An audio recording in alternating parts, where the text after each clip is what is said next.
नमस्कार, देश न्यूज में आपका स्वागत है। मैं हूं आपके साथ सूरज पाठक। आज हम अपने खास कार्यक्रम में बात करने जा रहे हैं देश की राजनीति की। देश की राजनीति में इस समय दो ही नाम चर्चा में हैं। पहला है एनडीए और दूसरा है इंडिया। एनडीए की चर्चाएं तो पहले से ही गाहे बगाहे सामने आती रही हैं। इंडिया की चर्चाएं अभी अभी तेज हो गई हैं।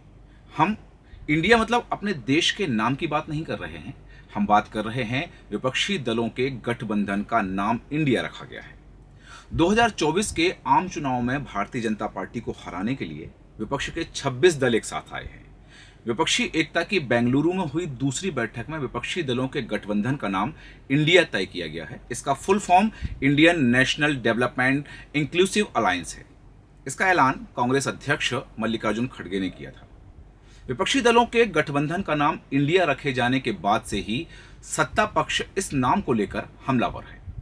प्रधानमंत्री नरेंद्र मोदी ने भारतीय जनता पार्टी संसदीय दल की बैठक को संबोधित करते हुए विपक्ष पर जमकर हमला बोलते हुए कहा कि मैंने ऐसा दिशाहीन विपक्ष आज तक नहीं देखा है। प्रधानमंत्री ने विपक्षी दलों के गठबंधन का इंडिया नाम रखे जाने पर कहा कि ईस्ट इंडिया कंपनी में भी इंडिया है और इंडियन मुजाहिदीन में भी इंडियन है। सिर्फ नाम रख लेने से क्या होता है?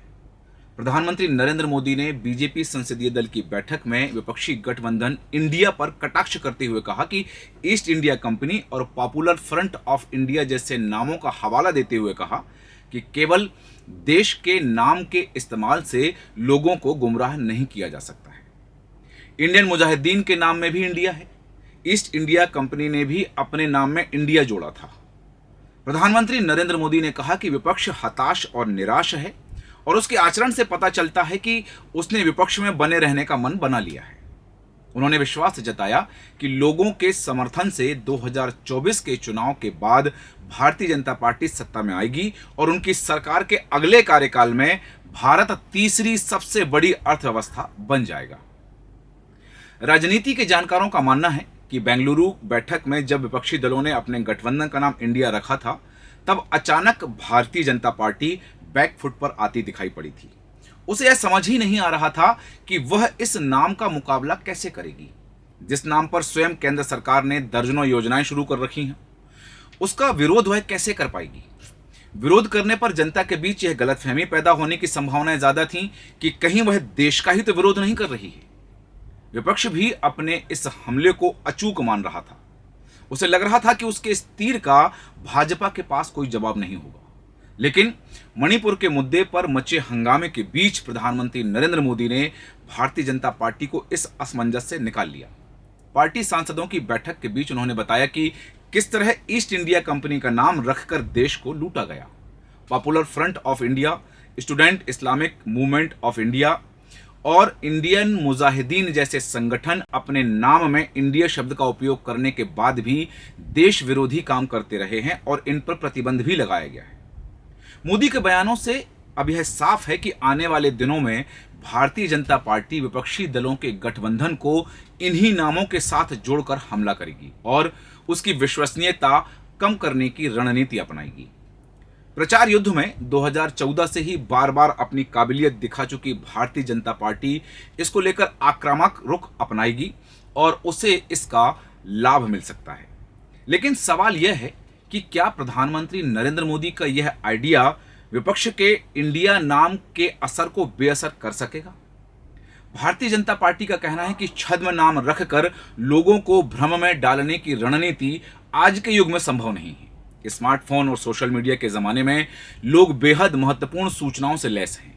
ऐसे में केवल इंडिया शब्द का उपयोग करके विपक्ष जनता को भ्रम में नहीं डाल सकता है।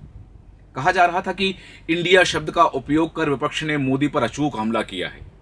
आम जनता इस इंडिया शब्द के पूर्ण नाम को कभी समझने की कोशिश ही नहीं करेगी। उसे इसमें केवल इंडिया दिखाई पड़ेगा और लोग इसे देश से जोड़कर देखेंगे। लेकिन भाजपा जब इस पर हमला करने की कोशिश करेगी तो उसका नकारात्मक अर्थ निकल सकता है। इस डर से भारतीय जनता पार्टी में विपक्ष पर हमला करने की हमेशा दुविधा बनी रहेगी। विपक्ष को इस स्थिति का लाभ भी मिल सकता है। प्रधानमंत्री नरेंद्र मोदी ने जब विपक्षी गठबंधन पर निशाना साधा तो इस पर मल्लिकार्जुन खड़गे ने पलटवार करते हुए राज्यसभा में कहा कि इतने सारे प्रतिनिधि संसद में 4 दिन से 267 के तहत नोटिस दे रहे हैं। ऐसा पहली बार नहीं है। इस सदन में बीजेपी सरकार के दौरान ही 267 के तहत चर्चा हो चुकी है, कांग्रेस सरकार में भी 267 के तहत चर्चा हो चुकी है, लेकिन आज मणिपुर जल रहा है, वहां दुष्कर्म हो रहे हैं और प्रधानमंत्री ईस्ट इंडिया की बात कर रहे हैं। इंडिया मीन्स ईस्ट इंडिया बोल रहे हैं।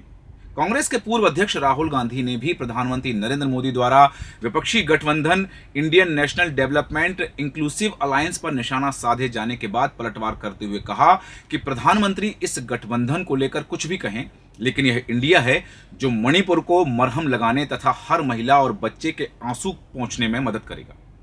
कांग्रेस नेता ने यह भी कहा कि यह विपक्षी गठबंधन मणिपुर में भारत की अवधारणा का पुनर्निर्माण करेगा। बहरहाल, एक तरफ प्रधानमंत्री नरेंद्र मोदी विपक्षी दलों के गठबंधन के नाम पर जो इंडिया रखा गया उस पर तंज कसते हुए ईस्ट इंडिया कंपनी और इंडियन मुजाहिदीन में भी इंडियन होने की बात कह रहे हैं, वहीं कांग्रेस उनके बयान पर पलटवार कर रही है।